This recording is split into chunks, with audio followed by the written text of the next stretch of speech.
தங்கள் மனம் கவர்ந்த திரைக்கலைஞர்களின் வாழ்க்கை பயணத்தை தாங்கள் தொடர்ந்து காண உங்கள் நியூஸ் மிக்ஸ் டிவியை சப்ஸ்கிரைப் செய்து கொள்வதுடன் நிகழ்ச்சி பிடித்திருந்தால் லைக் என்ற பட்டன் மூலம் தங்கள் விருப்பத்தையும் மற்றவர்களும் அறிந்திட ஷேர் என்ற பட்டன் மூலம் பகிர வேண்டுகிறோம்.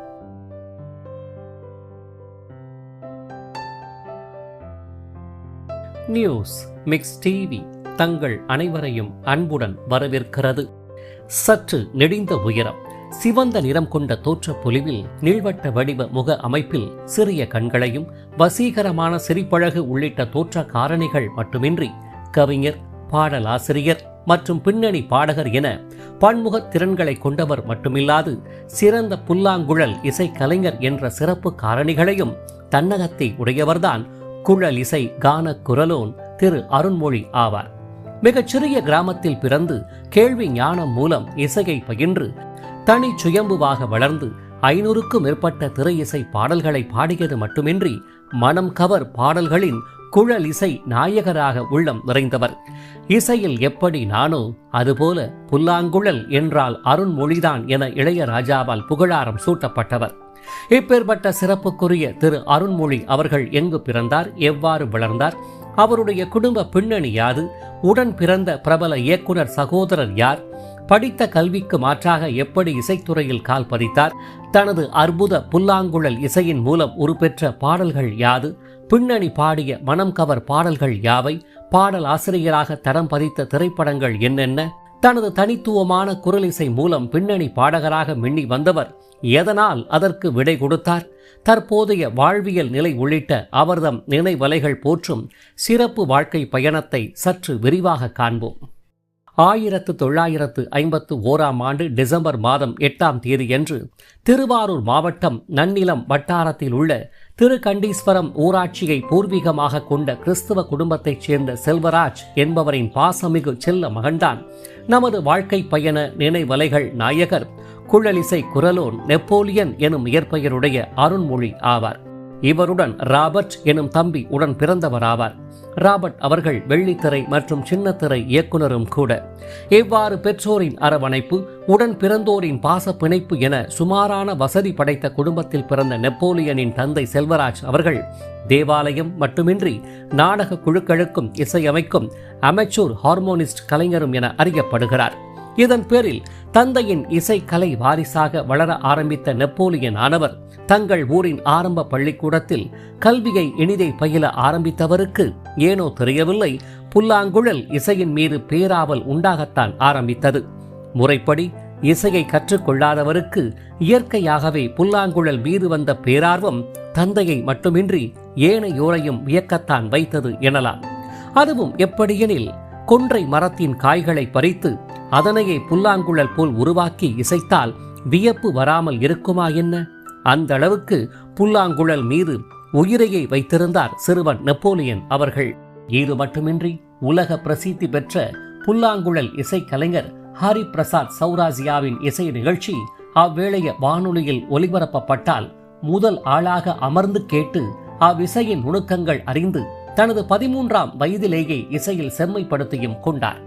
அது மட்டுமில்லாமல் தந்தையாரிடம் அடம் பிடித்து அப்போது 15 பைசா மதிப்புடைய புல்லாங்குழலை வாங்கி அவ்வேளையில் வெளியான ராமன் எத்தனை ராமனடி என்ற திரைப்படத்தில் MSV கண்ணதாசன் பாடலிசை கூட்டணியில் வெளியான சித்திரை மாதம் பௌர்ணமி நேரம் மற்றும் அம்பாடி பொண்ணுக்கு தங்க மனசு உள்ளிட்ட ஹிட் பாடல்களை தனது புல்லாங்குழல் இசையின் மூலம் வெளிப்படுத்தி அனைவரையும் ஆச்சரியப்படுத்தி வந்தார் நெப்போலியன் அவர்கள்.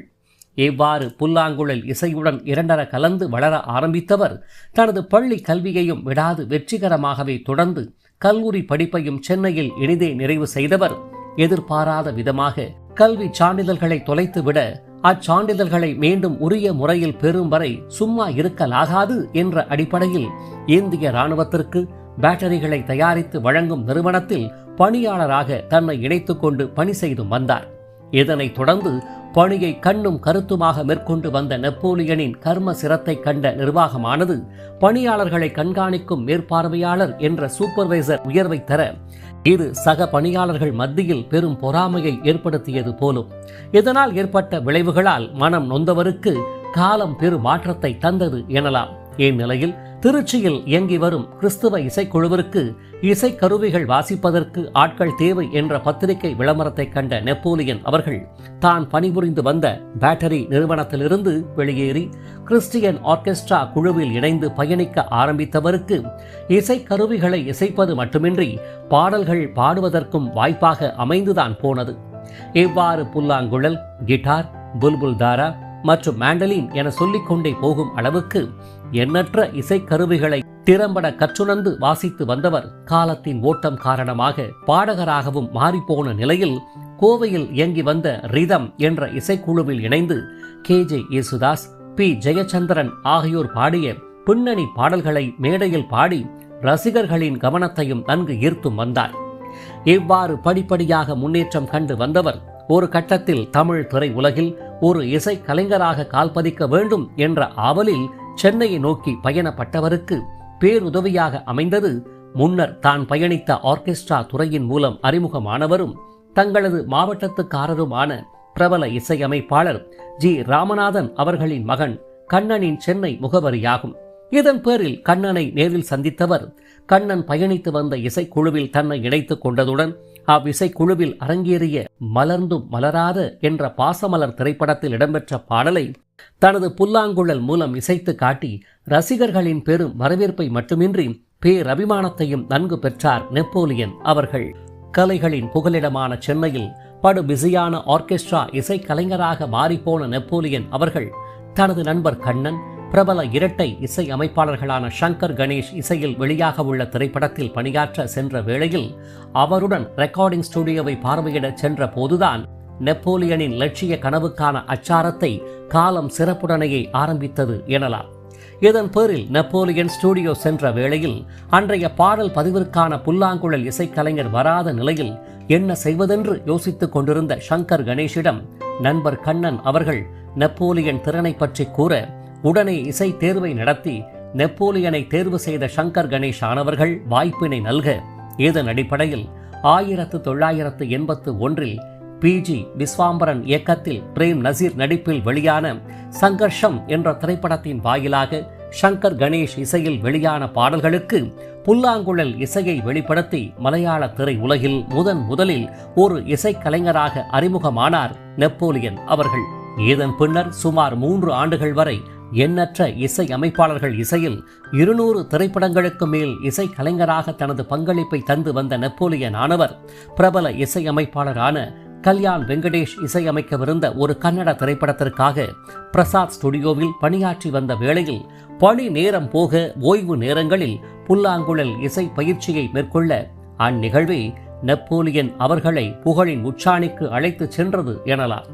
ஆம், பக்கத்து அறையில் ஒரு திரைப்படத்திற்கு இசையமைத்துக் கொண்டிருந்த இளையராஜா அவர்கள் நெப்போலியனின் புல்லாங்குழல் இசையால் ஈர்க்கப்பட்டவராக தனது உதவியாளரிடம் நெப்போலியனை அழைத்து வர சொல்ல இதன் பின்னர் என்ன ஏற்றம்தான் நெப்போலியன் அவர்களுக்கு என்றே கூற வேண்டும். நேரில் நெப்போலியனை கண்ட இளையராஜா அவர்கள் அவரை பற்றி விசாரித்துவிட்டு தன்னுடைய இசைக்குழுவில் பயணிக்க விருப்பமா என கேட்க கரும்பு தின்ன கூலி வேண்டுமா என்ற ரீதியில் நெப்போலியனும் உடனே ஒப்புக்கொள்ள பின்னர் என்ன இளையராஜாவுடன் இணைந்து நெப்போலியனின் இசை பயணம் 1984 ஆரம்பமாகியது. இதனைத் தொடர்ந்து அதே ஆண்டு SP முத்துராமன் இயக்கத்தில் கமல்ஹாசன், அம்பிகா நடிப்பில் வெளியான உயர்ந்த உள்ளம் என்ற திரைப்படத்தின் மூலம் இளையராஜா வாலி பாடலிசை கூட்டணியில் SP பாலசுப்ரமணியம் பின்னணியில் ஒலித்த வந்தாள் மகாலட்சுமியே என்ற பாடலுக்கு புல்லாங்குழல் இசை தந்து கவர்ந்த நெப்போலியன் வாழ்வில் பாட்டின் தலைப்பை போலவே மகாலட்சுமியின் அனுகிரகம் கிட்டியது எனலாம். இதனையடுத்து மோகன் நடிப்பில் வெளியான பாடு நிலாவே என்ற திரைப்படத்தில் இடம்பெற்ற மலையோரம் வீசும் காத்து, சிவக்குமார் பிரபு நடிப்பில் வெளியான ஒருவர் வாழும் ஆலயம் திரைப்படத்தில் இடம்பெற்ற பல்லவியே சரணம் உள்ளிட்ட பாடல்களுக்கு புல்லாங்குழல் இசை தந்து முன்னேற்றம் கண்டு வந்தவரை இசை உலகமும் ரசிகர்களும் உற்றுநோக்க வைத்த திரைப்படம்தான் ஆர் சுந்தரராஜன் இயக்கத்தில் கார்த்திக் சரண்யா நடிப்பில் வெளியான என் ஜீவன் பாடுது என்ற திரைப்படமாகும். இளையராஜா பஞ்சு அருணாச்சலம் பாடலிசை கூட்டணியில் வெளியான ஒரே முறை உன் தரிசனம் என்ற பாடலில் S ஜானகியுடன் இணைந்து 2ஆம் குரலாக நெப்போலியனின் புல்லாங்குழல் இசை பயணிப்பது போல அதே ஆண்டில் கார்த்திக் பிரியஸ்ரீ நடிப்பில் வெளியான சொல்ல துடிக்குது மனசு என்ற திரைப்படத்தில் வாலி பாடல் வரிகளில் KJ யேசுதாஸ் பின்னணியில் ஒலித்த பூவே செம்பூவே என்ற பாடலிலும் பயணித்து இசை ஜாலம் செய்திருக்கும். இவ்வாறு இசை உலகில் புகழ்பெற்ற புல்லாங்குழல் இசைக்கலைஞராக உருவெடுத்து வந்த நெப்போலியன் அவர்கள் பிரசாந்தின் வண்ண வண்ண பூக்கள் என்ற திரைப்படத்தில் KJ யேசுதாஸ் பின்னணியில் ஒலித்த இளம் நெஞ்சே வா, கோபுர வாசலிலே திரைப்படத்தில் ஜானகி பின்னணியில் வெளியான தாலாட்டும் பூங்காற்று நான் அல்லவா, கமல்ஹாசனின் சத்யாவில் SPB, லதா மங்கேஷ்கர் பின்னணியில் ஒலித்த வளையோசை கலகலகலவென உள்ளிட்ட பாடல்களில் மட்டுமின்றி பிரபு குஷ்பு நடிப்பில் வெளியான சின்ன தம்பி என்ற திரைப்படத்தில் இடம்பெற்ற அனைத்து பாடல்களிலும் தனது அற்புத புல்லாங்குழல் இசையை நன்கு தவழ விட்டிருப்பார். இப்படியாக இளையராஜாவின் மனநிலை உணர்ந்து அவருக்கு ஏற்றாவாறு தனது இசையை வெளிப்படுத்தி வந்த நெப்போலியன் ஆனவர் அவருடைய பேரபிமானத்திற்கு உரியவராக திட்டுக்களோ கோப பார்வைகளோ இன்றி உள்ளம் கவர்ந்த கலைஞராகவே மாறிப்போன நிலையில் பின்னணி பாட வரும் இளம் பாடகர்களுக்கு பாடல்களின் ட்ராக் போல எப்படி பாட வேண்டும் என பாடி காண்பித்த வேளையில் இதனை கண்ணுற்ற இளையராஜா அவர்கள் நெப்போலியனுக்கு மேலும் சிறப்பு சேர்க்கும் வகையில் பாடும் வாய்ப்பினை வழங்கியது சுவாரஸ்ய நிகழ்வாகும். அப்போது அதிமுக கொள்கை பரப்பு செயலாளரான செல்வி ஜெயலலிதா அவர்கள் தலைமையில் ஒரு திரைப்படத்திற்கான படபூஜை போடப்பட்ட போது கங்கை அமரன் சித்ரா பின்னணியில் ஒரு பாடல் பதிவு செய்யப்பட்டது.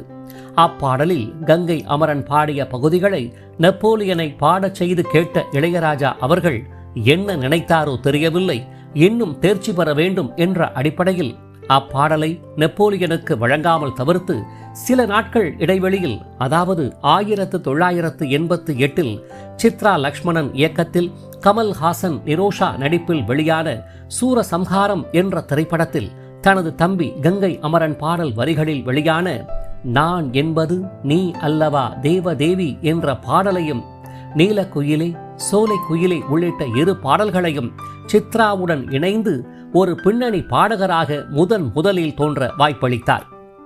இப்பாடல்களும் ரசிகர்கள் மத்தியில் பெரும் ஹிட்டாக இந்த வேளையில் நீங்கள் எங்கு சென்று பாடினாலும் என்னுடைய இசையில் வெளியாகும் பாடல்களுக்கு என்றும் புல்லாங்குழல் கலைஞர் தாங்கள்தான் என இளையராஜா கூறிய வார்த்தை நெப்போலியன் அவர்களை நெகிழ வைத்தது எனலாம். மேலும் அவ்வேளையில், அதாவது 1990 இயக்குனர் இமயம் பாரதிராஜா அவர்கள் புல்லாங்குழல் இசைக்கலைஞரான நெப்போலியனின் பெயரை தன் இயக்கத்தில் வெளியான புது நெல்லு புதுநாத்து என்ற திரைப்படத்தின் மூலம் அறிமுகப்படுத்திய குமரேசன் என்பவருக்கு திரை உலக அறிமுக பெயராக அடையாளம் கொடுக்க, இதனால் பெயர் குழப்பம் வந்துவிடக்கூடாது என்ற அடிப்படையில் இளையராஜாவின் தலைமையில் கவிஞர் வாலியால் புல்லாங்குழல் இசைக்கலைஞரான நெப்போலியனுக்கு சூட்டப்பட்ட பெயர்தான் அருண்மொழியாகும். இவ்வாறாக நெப்போலியன் ஆனவர் அருண்மொழியாக உருப்பெற்ற நிலையில் பெயர் மாற்றமோ என்னவோ தெரியவில்லை, புகழும் உச்சத்தை தொடத்தான் ஆரம்பித்தது எனலாம். இதன் பேரில் ராமராஜனின் பொங்கி வரும் காவேரியில் வெள்ளி கொலுசு மணி, தங்கமான ராசாவில் சொக்கு பொடி வச்சிருக்க, பாரதி ராஜாவின் எண்ணுயிர் தோழனில் மலேசியா வாசுதேவனுடன் இணைந்து ராசாத்தி, விஜயகாந்தின் சிறையில் பூத்த சின்ன மலரில் வாச கருவேப்பிலையை, கவிதை பாடும் அலைகளில் உன்னை காணாமல் நான் ஏது என ஹிட் பாடல்களை பாடி வந்தவர் பார்த்திபன் நடிப்பில் வெளியான தாலாட்டு பாடவா என்ற திரைப்படத்தில் இளையராஜா இசையில் வெளியான அத்துணை பாடல்களையும் பாடி முன்னணி பாடகர்களுக்கு இணையாக தோன்ற ஆரம்பித்தார். குறிப்பாக இத்திரைப்படத்தில் இடம்பெற்றதும் ஜானகியுடன் இணைந்து பாடியதுமான நீதானா நீதானா நெஞ்சே நீதானா, வராது வந்த நாயகன், வெண்ணிலவுக்கு வானத்த புடிக்கலையா உள்ளிட்ட பாடல்களை யார்தான் மறக்க முடியும்?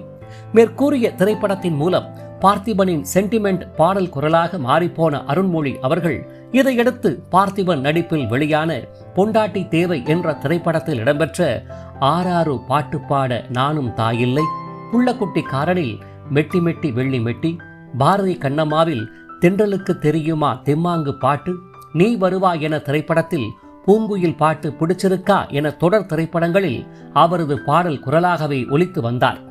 இது ஒரு புறம் எனில், சத்யராஜின் மல்லுவேட்டி மைனர் என்ற திரைப்படத்தில் மனசுக்குள்ள நாயன சத்தம் நான் கேட்டேன், விக்ரமின் தந்துவிட்டேன் என்னை திரைப்படத்தில் முத்தம்மா முத்து முத்து முத்தாளம்மா, ராஜ்கிரணின் அரண்மனை கிளியில் ராத்திரியில் பாடும் பாட்டு, பாக்கியராஜின் வீட்ல விசேஷங்க என்ற திரைப்படத்தில் மலரே தென்றல் பாடும் கானம் இது. செல்வாவின் சக்திவேல் திரைப்படத்தில் மல்லிகை மொட்டு மனச தொட்டு, ரஜினியின் வீராவில் ஆத்துல அன்னக்கிளி, சந்தன பாண்டியனின் செவ்வந்தியில் புன்னைவன பூங்குயிலே, பிரபுதேவாவின் ராசையாவில் மஸ்தானா மஸ்தானா, கார்த்திக்கின் கட்ட பஞ்சாயத்தில் வேண்டுனா வேண்டுவரம் தருபவளை அம்மா அம்மா, விக்னேஷின் ராமன் அப்துல்லாவில் என் வீட்டு ஜன்னல் எட்டி ஏன் பார்க்கற, விஜயகாந்தின் வானத்தை போல திரைப்படத்தில் இடம்பெற்ற எங்கள் வீட்டில் எல்லா நாளும் கார்த்திகை என தொடர் திரைப்படங்களில் பின்னணி பாடி அசத்தி வந்த அருண்மொழியானவர் விஜயின் சந்திரலேகாவில் அரும்பும் தளிரே, ராஜாவின் பார்வையிலே திரைப்படத்தில் அம்மன் கோவில் எல்லாமே, விஷ்ணுவில் சிங்கார கண்ணுக்கு, காதலுக்கு மரியாதையில் ஆனந்த குயிலின் பாட்டு என 4 தலைமுறை முன்னணி கலைஞர்களுக்கு பின்னணி பாடி சிறப்பித்துள்ளார். இவ்வாறு சங்கர் கணேஷ் இசையில் தனது முதல் இசை பயணத்தை ஆரம்பித்த அருண்மொழி அவர்கள் தேவா, S.A. ராஜ்குமார், ஹாரிஸ் ஜெயராஜ், சிற்பி, வித்யாசாகர், சௌந்தர்யன், கார்த்திக் ராஜா, தீனா, யுவன் சங்கர் ராஜா உள்ளிட்ட எண்ணற்ற இசை அமைப்பாளர்களோடு பின்னணி பாடி பணி செய்திருந்தாலும் இசை உலகில் எண்ணிலடங்கா வாய்ப்புகளை பின்னணி பாடுவதிலும் சரி, புல்லாங்குழல் இசைப்பதிலும் சரி, அதிக வாய்ப்புகளை தந்த பெருமை இசைஞானி இளையராஜா அவர்களையே சாரும் என்றால் அது நிதர்சனமான உண்மையாகும். பார்த்திபனின் தாலாட்டு பாடவா என்ற திரைப்படத்தில் அனைத்து பாடல்களையும் பாட அருண்மொழிக்கு வாய்ப்பு தந்த இளையராஜா அவர்கள் இதைப் போலவே பிரபுவின் கும்மி பாட்டு திரைப்படத்திலும் வாய்ப்பளித்தது கூடுதல் சிறப்பாகும். எவ்வாறு எண்ணற்ற இசை அமைப்பாளர்களோடு காதல், ஏக்கம், சோகம் என நவரச பாடல்களை பாடி வந்த அருண்மொழி அவர்கள் ஜனரஞ்சகமாக குத்து பாடல்களையும் பாடி மனம் கவர்ந்தவராவார். இதன் பேரில் சிவகுமாரின் நாட்டுப்புற பாட்டு என்ற திரைப்படத்தில் ஒத்த ரூபா தாரை, சரத்குமாரின் சூரிய வம்சத்தில் சலக்கு சலக்கு சரிக சேல சலக்கு சலக்கு, சிம்ம ராசியில் கும்பகோணம் சந்தையில் பார்த்த சின்ன பெண்தானா, முரளியின் வீர தாலாட்டில் சாந்து போட்டும் சந்தன போட்டும், என் ஆச ராசாவே திரைப்படத்தில் இடம்பெற்ற 10 ரூபா லவுக்க துணி, கரிசக்காட்டு பூவே என்ற திரைப்படத்தில் எத்தனை மணிக்கு என்ன வர சொன்னடி என எண்ணற்ற ஆடாதவரையும் ஆட வைக்கும் துள்ளிசை பாடல்களை பாடி வந்த அருண்மொழி அவர்கள் இதுபோன்று தன்னை தேடி வந்த தொடர் குத்து பாடல்களை பாட விரும்பாதவராகவும், இதனால் தன்னுடைய லட்சிய கனவான புல்லாங்குழல் இசை பயணம் தடைபட்டுவிடக்கூடாது என்ற மனநிலையிலும் பாடல் பாடும் தன்னுடைய குரலுக்கு விடையளிக்கவே ஆரம்பித்தார். 2002ஆம் ஆண்டு பார்த்திபன் இயக்கம் மற்றும் நடிப்பில் இளையராஜா இசையில் வெளியான இவன் என்ற திரைப்படமே அருண்மொழி அவர்கள் தற்போது பாடிய இறுதி பாடலாகும்.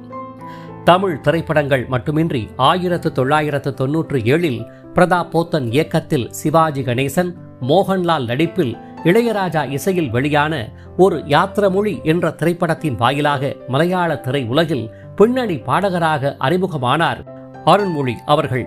புல்லாங்குழல் இசை கலைஞராக, பின்னணி பாடகராக என 600க்கும் மேற்பட்ட திரைப்படங்களில் தடம் பதித்த அருண்மொழி அவர்கள் இயற்கையிலேயே கவிதை எழுதுவதிலும் பேராவல் உடையவர் ஆகையால் இக்கலையையும் தமிழ் திரையுலகம் நன்கு பயன்படுத்திக் கொண்டது எனலாம். இதன் பேரில் 1996இல் வெளியான ராம்கியின் எனக்கொரு மகன் பிறப்பான் என்ற திரைப்படத்தில் கார்த்திக் ராஜா இசையில் இடம்பெற்ற 6 பாடல்களில் 5 பாடல்களை எழுதி பாடல் ஆசிரியராக அறிமுகமான அருண்மொழியானவர் அஜித், விக்ரம் நடிப்பில் வெளியான உல்லாசம், R.K. செல்வமணியின் அரசியல் மற்றும் அடிமை சங்கிலி உள்ளிட்ட திரைப்படங்களுக்கு பாடல் ஆசிரியராக விளங்கிய பெருமைக்குரியவரும் ஆவார். இவ்வாறு பாடல் ஆசிரியராகவும் தன்னை உயர்த்தி கொண்ட அருண்மொழி அவர்கள் இப்பணியும் தனது புல்லாங்குழல் இசை பயணத்திற்கு தடை கற்களாக இருந்துவிடக்கூடாது என அதற்கும் விடை கொடுத்து தான் உயிரினும் மேலாக நேசித்த புல்லாங்குழல் இசைக்கு முக்கியத்துவம் தந்து இசை உலகில் பயணிக்கவே ஆரம்பித்தார். இவ்வாறு இளையராஜாவின் இசை ராஜாங்கத்தில் ஒருவராக 35 ஆண்டுகளுக்கும் மேலாக மிகச் சிறப்புடன் பயணித்து வரும் பன்முக இசைக்கலைஞர் அருண்மொழி அவர்களின் மனவாழ்க்கை மற்றும் குடும்பம் பற்றி இதுவரை வெளி உலகமும் கலை உலகத்தைச் சேர்ந்த பலரும் அறிந்திருக்க வாய்ப்பில்லை என்றே கருத தோன்றுகிறது. இதுநாள் வரையில் குடும்பத்தினரை பற்றி எவ்வித தகவலும் கிடைக்கப் பெறாததால் இவ்விடத்தில் பதிவிட இயலவில்லை என்பதை தெரிவித்துக் கொள்கிறோம்.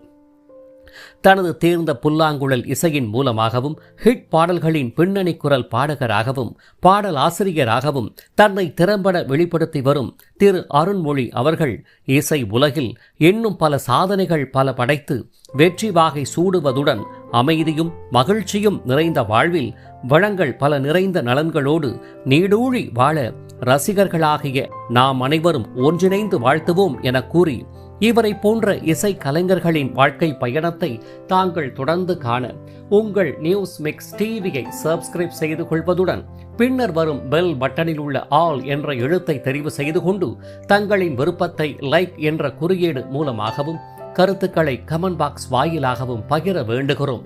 காத்திருங்கள் மற்றுமொரு வாழ்க்கை பயணத்திற்கு. அதுவரை இணைந்திருங்கள் உங்கள் நியூஸ் மிக்ஸ் டிவியுடன். நன்றி.